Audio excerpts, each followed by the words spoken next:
Hai sahabat, terima kasih sudah berada di sini. Sebelum kita mulai perjalanan yang sangat penting ini, jika kamu ingin menemani kami dalam eksplorasi lain tentang misteri, iman, dan makna hidup, jangan lupa untuk berlangganan ke saluran ini. Dukunganmu sangat berarti. Sekarang izinkan aku membagikan sesuatu yang mungkin tidak pernah kita bicarakan dengan leluasa. Sesuatu yang dalam dan mungkin agak menggelisahkan. Ada sebuah hari yang menanti kita semua. Bukan hari libur, bukan hari ulang tahun, juga bukan hari raya. Ini adalah hari pertemuan. Bayangkan suatu saat nanti, di sebuah ruang waktu yang tak bisa kita ukur, kita akan berdiri sendiri. Hanya kita. Dan di hadapan kita, bukan berdiri Yesus yang penuh kasih, yang membawa roti dan ikan. Bukan Yesus yang menyembuhkan orang sakit, atau yang menenangkan badai. Kita akan berhadapan dengan Sang Hakim. Dan di sana, di momen yang paling personal dan menentukan itu, dia tidak akan bertanya tentang berapa kali kita ke gereja, seberapa tebal Alkitab kita, atau seberapa besar sumbangan kita. Tidak. Dia akan mengajukan 5 pertanyaan, hanya 5. Tapi jawaban kita atas ke-5 pertanyaan itulah yang akan menentukan langit dan bumi bagi masa depan kita, bagi keabadian kita. Aku, seperti mungkin banyak dari kamu, telah lama mencari kebenaran, mencari bukti, mencari arti di balik semua kata-kata yang tertulis. Dan dalam pencarian itu, aku menemukan bahwa ke-5 pertanyaan ini tersembunyi tepat di depan mata kita. Dalam setiap ajaran, setiap perumpamaan, setiap tatapan, penuh makna dari Yesus. Ini bukan teori. Ini adalah peta yang telah Dia sediakan untuk kita. Dan hari itu, sahabat, pasti akan tiba. Mungkin besok, mungkin puluhan tahun lagi. Namun, ketika nafas kita berakhir, itulah saatnya. Tidak ada pengulangan, tidak ada penundaan. Hanya kita dan ke-5 pertanyaan itu.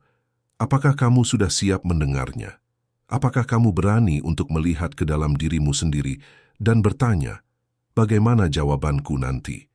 Mari kita mulai dengan menerima sebuah kenyataan yang paling dasar, yang sering kita lupakan di tengah kesibukan kita. Kita semua akan mati. Aku, kamu, setiap orang yang kita cintai. Ini bukan pesan pesimis. Ini hanya fakta yang jujur. Hidup kita seperti embun pagi, sekejap hadir dan lalu menghilang. Dan kitab suci dengan jelas mengatakan, setelah kematian yang menanti adalah pengadilan. Yesus sendiri tak henti-hentinya membicarakan hal ini. Dia lebih sering berbicara tentang penghakiman dan konsekuensi daripada hanya tentang kasih yang tanpa syarat. Mengapa? Karena Dia mengasihi kita. Dan kasih yang sejati itu jujur. Kasih yang sejati memperingatkan anaknya tentang bahaya. Dia ingin kita siap. Jadi sebelum kita masuk ke pertanyaan pertama, kita perlu mengerti. Di pengadilan seperti apa kita akan berdiri? Ini penting agar kita tidak salah paham. Banyak orang membayangkan pengadilan terakhir sebagai satu peristiwa besar yang sama untuk semua orang. Tapi dalam penyelidikanku, aku menemukan sesuatu yang krusial. Kitab suci sebenarnya menggambarkan 2 jenis pengadilan yang berbeda, dan memahami perbedaannya bisa menghilangkan kebingungan dan ketakutan yang tidak perlu. Yang pertama adalah pengadilan Kristus. Bayangkan ini seperti sebuah upacara penghargaan. Ini khusus untuk mereka yang telah menerima Yesus. Di sini, yang dinilai bukan lagi keselamatan, karena itu sudah dipastikan, tetapi bagaimana kita hidup setelah percaya. Bagaimana kita menggunakan hidup, talenta, dan kesempatan yang Tuhan beri. Seperti guru yang menilai karya murid-muridnya untuk memberi pujian, bukan untuk mengusir mereka. Namun, ada pengadilan lain, pengadilan takhta putih besar. Inilah pengadilan terakhir, di hadapan Sang Hakim atas seluruh alam semesta. Dan inilah momen yang menjadi fokus kita. Disinilah 5 pertanyaan itu akan bergema. Lalu, apa yang menjadi dasar keputusan di pengadilan ini? Bukan daftar dosa-dosa kita, bukan catatan pelanggaran yang panjang. Mengapa? Karena jika kita percaya pada Injil, harga untuk semua dosa itu sudah lunas dibayar di kayu salib oleh darah Yesus. Jadi yang diuji bukanlah kesalahan kita, tetapi respons kita terhadap anugerah yang sudah dibayarkan itu. Apakah kita menerima pengampunan yang ditawarkan dengan cuma-cuma itu, Atau kita menolaknya, memilih untuk membawa catatan dosa kita sendiri? Bayangkan seseorang menebusmu dari penjara dengan harga yang sangat mahal. Pintu sel telah terbuka. Hakim di pengadilan nanti tidak akan lagi menghukummu karena pelanggaranmu. Uang tebusan sudah membebaskanmu. Tapi hakim itu akan bertanya, apa yang kamu lakukan setelah pintu itu terbuka? Apakah kamu keluar dan hidup sebagai orang merdeka? Atau kamu memilih untuk tetap duduk di dalam sel gelap itu, mengabaikan kebebasan yang sudah dibeli untukmu? Demikianlah, pengadilan terakhir pada intinya adalah pertanyaan tentang pilihan kita terhadap Yesus. Dan kelima pertanyaan yang akan kita bahas adalah seperti sinar laser yang menyoroti keaslian pilihan kita itu. Mereka menelusuri tidak hanya perkataan iman di bibir kita, tetapi bagaimana iman itu mengalir ke setiap sudut kehidupan kita, membentuk cara kita mencintai, memberi, dan memaafkan. Jadi, ini bukan tentang menjadi sempurna. Ini tentang menjadi otentik. Apakah hidup kita mencerminkan penerimaan yang sungguh-sungguh akan kasih-Nya? Mari kita masuki pertanyaan pertama, pertanyaan yang menjadi fondasi dari segalanya. Dan inilah pertanyaan yang pertama, yang menjadi landasan segala sesuatunya. Suatu pertanyaan yang terdengar sederhana, namun maknanya sedalam samudra. Apa yang kau lakukan dengan anakku? Ini bukan pertanyaan tentang pengetahuan agama, bukan ujian tentang seberapa banyak ayat yang kita hafal. Ini adalah pertanyaan yang sangat-sangat personal. Ini tentang hubungan. 2000 tahun yang lalu di sebuah tempat bernama Yerusalem, seorang gubernur bernama Pilatus mengajukan pertanyaan yang sama pada dirinya sendiri dan pada kerumunan orang. Apa yang harus aku perbuat dengan Yesus yang disebut Kristus itu? Pertanyaan itu, sahabat, bergema melalui zaman dan sampai ke telinga kita hari ini. Setiap manusia harus menjawabnya, dan diam atau menunda-nunda sesungguhnya sudah merupakan sebuah jawaban. Lalu seperti apa bentuk jawaban-jawaban yang sering kita berikan? Jawaban pertama adalah, aku sudah berusaha menjadi orang baik. Ini jawaban yang paling umum, bukan? Kita berpikir, asalkan tidak menyakiti orang lain, rajin menolong, dan bersikap jujur, pastilah itu cukup. Tapi coba kita renungkan. Standar Tuhan adalah kesempurnaan, kekudusan mutlak. Di hadapan standar itu, kebaikan kita yang terbaik sekalipun masih terlalu jauh. Kitab Yesaya menggambarkannya seperti kain kotor. Bukan karena Tuhan kejam, tapi karena Dia begitu suci. Kita tidak bisa mengandalkan kebaikan kita sendiri untuk sampai kepadanya. Jawaban kedua lebih berbahaya. Aku aktif beribadah, aku melayani di gereja. Inilah jebakan agama. Kita bisa sibuk sekali melakukan hal-hal untuk Tuhan, tapi kehilangan hubungan dengan Tuhan. Yesus pernah memberikan peringatan mengerikan tentang hal ini. Dia berkata, di akhir zaman nanti akan ada orang yang berkata, Tuhan, bukankah kami bernubuat dan mengusir setan demi nama-Mu? Dan Dia akan menjawab, enyahlah dari hadapanku, aku tidak pernah mengenal kalian. Bayangkan, melakukan mukjizat atas nama Yesus, tapi ternyata tidak dikenal olehnya. Ini tentang keintiman, bukan sekadar aktivitas. Lalu, apa jawaban yang benar? Jawabannya sederhana, namun mengubah segalanya. Tuhan, aku menerima dia. Aku menerima anakmu sebagai penyelamat pribadiku. Ini adalah pengakuan jujur bahwa kita tidak mampu menyelamatkan diri sendiri. Ini adalah tindakan merentangkan tangan kosong kita dan berkata, aku tidak punya apa-apa untuk ditukarkan Tuhan. Aku hanya bisa menerima pengorbananmu sebagai satu-satunya harapanku. Ini tentang iman yang percaya bahwa kematian dan kebangkitan Yesus sudah cukup untuk menutupi segala kegagalan kita. Pertanyaan pertama ini memisahkan air dari minyak. Ini membedakan antara tahu tentang Yesus dengan mengenal Yesus. Antara sekadar mengaguminya sebagai guru teladan dengan bersandar padanya sebagai penyelamat yang hidup. Jadi, sahabat, mari kita berhenti sejenak. Tarik nafas dalam-dalam dan tanyakan pada hati nurani yang paling jujur, jika saat ini juga Yesus berdiri di hadapanmu dan menanyakan pertanyaan itu, apa yang akan keluar dari bibirmu? Apakah kamu akan mulai menyebutkan daftar kegiatan keagamaanmu? Atau bisakah kamu dengan penuh ketenangan dan keyakinan memandang matanya dan berkata, Dia adalah milikku dan aku adalah miliknya. Semuanya dimulai dari sini. Dari jawaban inilah, hidup yang baru akan bertumbuh. Dan hidup yang baru itulah yang akan diuji oleh pertanyaan-pertanyaan berikutnya. Karena setelah kita menerima Sang Anak, Tuhan pun mempercayakan kepada kita sesuatu yang berharga untuk kita kelola. Jadi, anggaplah kita sudah memberikan jawaban yang benar pada pertanyaan pertama. Kita telah membuka pintu hati dan menerima Yesus. Apakah itu akhir dari segalanya? Apakah kita lalu hanya menunggu hingga hari itu tiba? Tidak, sahabat.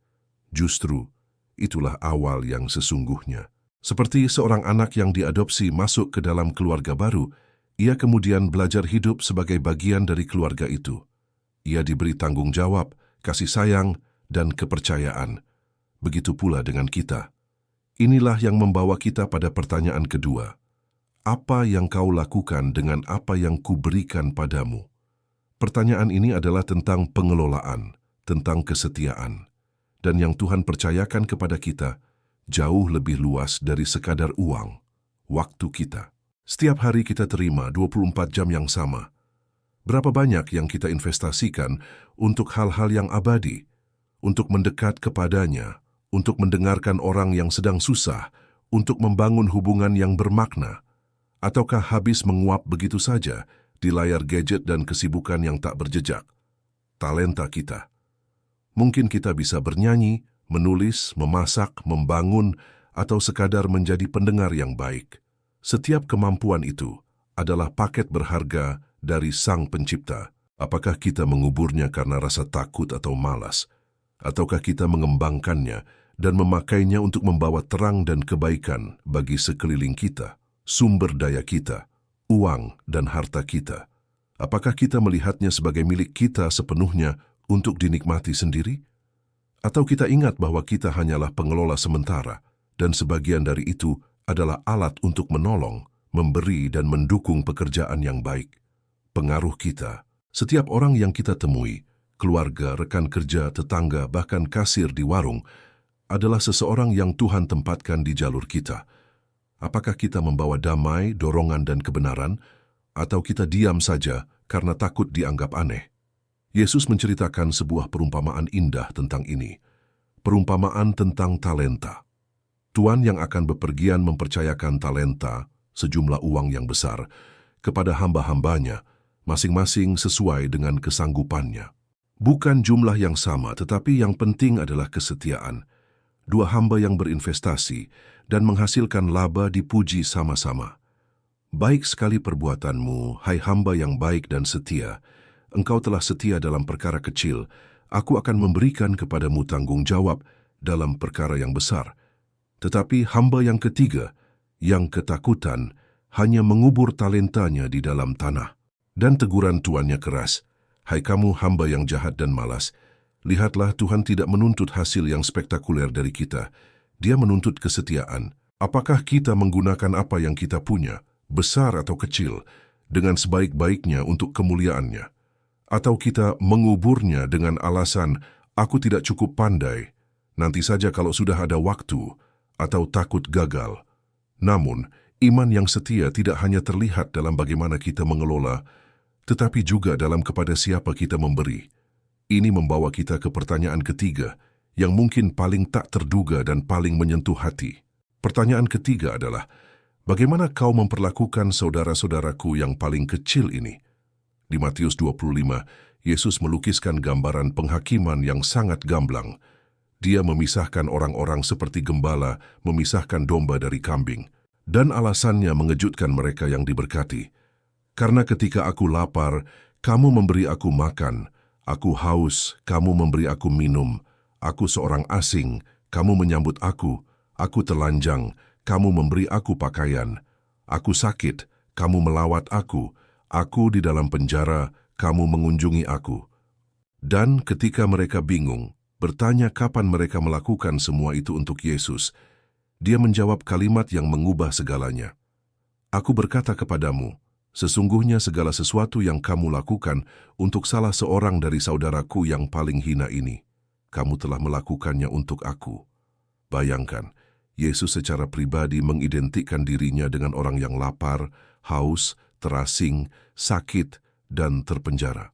Setiap tindakan kasih yang kita tunjukkan kepada mereka yang tersisih, yang menderita, yang dianggap tidak penting oleh dunia, adalah tindakan kasih yang langsung ditujukan kepada Kristus sendiri. Ini adalah ujian kasih yang paling nyata. Bukan tentang perasaan hangat di hati, tapi tentang tindakan. Memberi makanan kepada yang kelaparan, menjenguk yang sakit, menyambut orang asing yang kebingungan, membela mereka yang tidak punya suara. Inilah wujud iman yang hidup. Seperti kata Rasul Yakobus, iman tanpa perbuatan adalah mati. Jadi dua pertanyaan ini, tentang kesetiaan mengelola dan tentang kasih yang praktis, berjalan beriringan. Mereka menunjukkan bahwa iman yang sejati pasti mengalir keluar, menjadi tanggung jawab yang kreatif, dan menjadi belas kasih yang aktif. Namun, masih ada dua pertanyaan terakhir yang menyelam lebih dalam lagi, ke dalam wilayah hati kita yang paling tersembunyi, wilayah pengampunan dan kejujuran. Kita telah membahas tentang iman yang menerima, mengelola, dan mengasihi. Tapi ada dua wilayah di dalam hati manusia yang sering menjadi benteng terakhir. Tempat kita menyimpan luka dan tempat kita menyembunyikan topeng. Inilah yang membawa kita pada pertanyaan keempat, yang mungkin adalah yang paling sulit secara manusiawi. Sudahkah kau mengampuni seperti aku telah mengampunimu? Kita semua pernah disakiti, dikhianati, dikata-katai dengan kasar, diperlakukan tidak adil. Dan naluri alami kita adalah menyimpan sakit itu, mendendam, atau menuntut agar orang lain membayar rasa sakit kita. Tetapi Yesus menetapkan standar yang sama sekali berbeda, dan Dia melakukannya dengan sangat serius. Dia berkata dengan jelas di doa Bapa kami, "Dan ampunilah kami akan kesalahan kami, seperti kami juga mengampuni orang yang bersalah kepada kami." Bahkan setelah itu, Dia menambahkan penekanan yang membuat kita merinding. Karena jikalau kamu mengampuni kesalahan orang, Bapamu yang di sorga akan mengampuni kamu juga. Tetapi jikalau kamu tidak mengampuni orang, Bapamu juga tidak akan mengampuni kesalahanmu. Mengapa sampai segitunya? Karena pengampunan adalah inti dari Injil.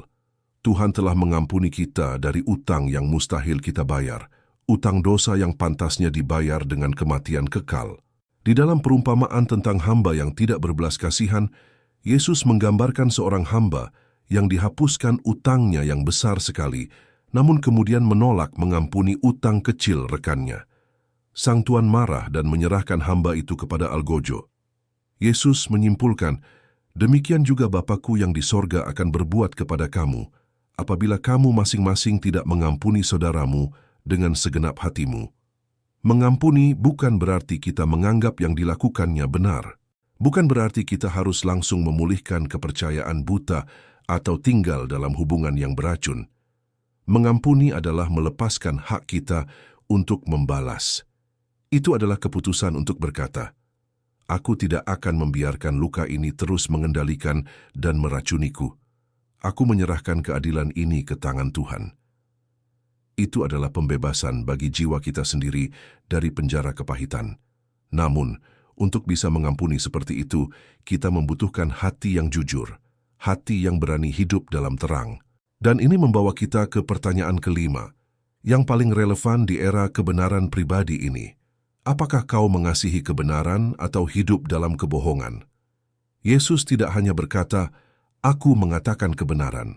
Dia berkata, "Akulah kebenaran." Jadi ketika kita memilih untuk hidup dalam kebohongan, baik kebohongan besar maupun kebohongan putih kecil, kita sebenarnya memilih untuk hidup berseberangan dengan hakikat Allah sendiri. Rasul Paulus memperingatkan tentang orang-orang yang tidak menerima dan mengasihi kebenaran yang dapat menyelamatkan mereka. Akibatnya, Tuhan membiarkan mereka diperdaya oleh dusta. Ini adalah spiral yang menakutkan, menolak kebenaran, diperdaya dusta, binasa. Mengasihi kebenaran berarti memiliki keberanian untuk hidup dalam kejujuran. Jujur pada diri sendiri tentang kegagalan dan motivasi kita. Jujur kepada orang lain tanpa manipulasi atau topeng. Jujur kepada Tuhan dalam doa, tanpa kata-kata yang indah tapi kosong. Itu berarti lebih memilih realitas yang pahit daripada ilusi yang nyaman. Karena, seperti yang dikatakan kitab suci, Tidak ada suatu makhluk yang tersembunyi di hadapannya, sebab segala sesuatu telanjang dan terbuka di mata Dia. Di hari penghakiman tidak ada topeng yang bisa bertahan, semua akan terbuka. Jadi, pertanyaan terakhir ini menguji keotentikan jiwa kita. Apakah kita membangun hidup di atas batu kebenaran yang solid, atau di atas pasir kepura-puraan yang suatu saat akan ambruk? Dengan ini, kelima pertanyaan itu kini terbentang di hadapan kita. Sebuah peta lengkap dari iman yang hidup dan bernafas. Dari penerimaan di hati hingga perbuatan tangan hingga kedalaman jiwa. Jadi inilah mereka. 5 pertanyaan yang akan menentukan keabadian kita. Apa yang kau lakukan dengan anakku? Penerimaan. Apa yang kau lakukan dengan apa yang kuberikan padamu? Kesetiaan. Bagaimana kau memperlakukan saudara-saudaraku yang paling kecil? Kasih. Sudahkah kau mengampuni seperti aku mengampunimu? Pembebasan. Apakah kau mengasihi kebenaran atau hidup dalam kebohongan? Keotentikan. Sekarang, pertanyaan sebenarnya adalah untuk kita di sini, hari ini. Bagaimana jawaban kita sekarang ini? Kita tidak tahu kapan nafas terakhir kita. Hidup ini seperti kabut yang sebentar kelihatan lalu lenyap. Tidak ada jaminan untuk besok. Jadi, penundaan adalah sebuah risiko yang terlalu besar. Tapi inilah kabar baiknya, kabar yang sangat menggembirakan.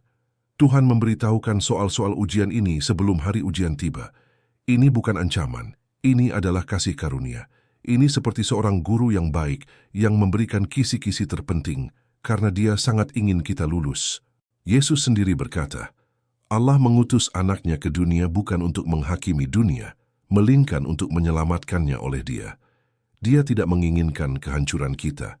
Dia menginginkan penyelamatan kita. Kematiannya di kayu salib adalah jalan bagi kita untuk bisa menjawab ya pada setiap pertanyaan itu dengan penuh keyakinan. Jadi, jika saat ini hatimu berdebar, merasakan sebuah kegelisahan yang suci, jangan diamkan. Itu mungkin suara kasih karunia. Mari kita berhenti sejenak. Tarik nafas, dan tanyakan pada diri sendiri dengan sangat jujur, jika hari ini adalah hari terakhirku, apakah aku siap berdiri di hadapannya? Jika jawabannya tidak, atau aku ragu, maka inilah saatnya, bukan besok, sekarang. Tidak ada ritual yang rumit, hanya sebuah percakapan jujur dari hatimu kepada Tuhan.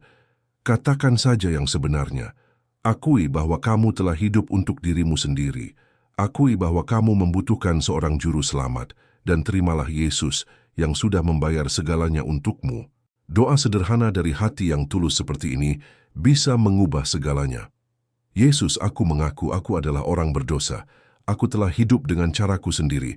Aku percaya Engkau mati untuk menebus dosaku dan bangkit untuk memberikan hidup yang baru. Saat ini juga aku membuka hatiku. Aku menerima Engkau sebagai Tuhan dan Juru Selamat pribadiku. Ampunilah aku, ubahlah aku, dan bantulah aku untuk hidup setiap hari dengan siap sedia menantikan pertemuan denganmu. Amin. Jika kamu berdoa dengan tulus, segala sesuatu berubah. Bukan karena kamu langsung menjadi sempurna, tetapi karena sekarang kamu miliknya. Namamu tertulis di dalam kitab kehidupan, dan ketika hari itu tiba, kamu tidak akan berdiri sendirian dengan ketakutan. Kamu akan berada di dalam Kristus, diselubungi oleh kasih karunia-Nya. Hari penghakiman bukan lagi sesuatu yang menakutkan, melainkan pintu gerbang pulang ke rumah untuk selamanya. Izinkan aku menutup dengan sebuah cerita nyata yang tak pernah kulupakan. Beberapa tahun lalu di sebuah rumah sakit, aku bertemu seorang pria di detik-detik terakhir hidupnya. Dia seorang yang sukses secara duniawi, tetapi dengan penuh penyesalan dia berkata, "Aku selalu sibuk. Aku berjanji akan memikirkan semua ini nanti, ketika sudah ada waktu, dan kini waktu telah habis." Di ranjang kematiannya itu, dengan air mata, dia akhirnya menerima Kristus. Anugerahnya memang tak terbatas sampai detik terakhir, tapi dia berpesan padaku, katakan pada mereka jangan menunggu, tidak ada pengulangan untuk keabadian. Dan itulah yang kusampaikan sekarang padamu, jangan menunggu, hidupmu terlalu berharga, kekekalan terlalu serius, dan kasihnya terlalu besar untuk disia-siakan. Hidupilah hari-harimu dengan kelima pertanyaan ini dalam pikiran. Biarlah itu menjadi kompas yang menuntun setiap pilihan, setiap hubungan, setiap kata. Karena pada akhirnya, hanya satu hal yang benar-benar penting. Apakah kita miliknya? Aku percaya, jika kita hidup dengan demikian, kita akan mendengar kata-kata terindah yang bisa diimpikan oleh hati manusia. Baik sekali perbuatanmu, hai hambaku yang baik dan setia. Masuklah dan turutlah dalam kebahagiaan Tuhanmu. Itulah doaku untukmu dan untuk diriku sendiri. Semoga kita semua siap dan hidup dalam damai sejahtera yang sesungguhnya. Salam dan kasih.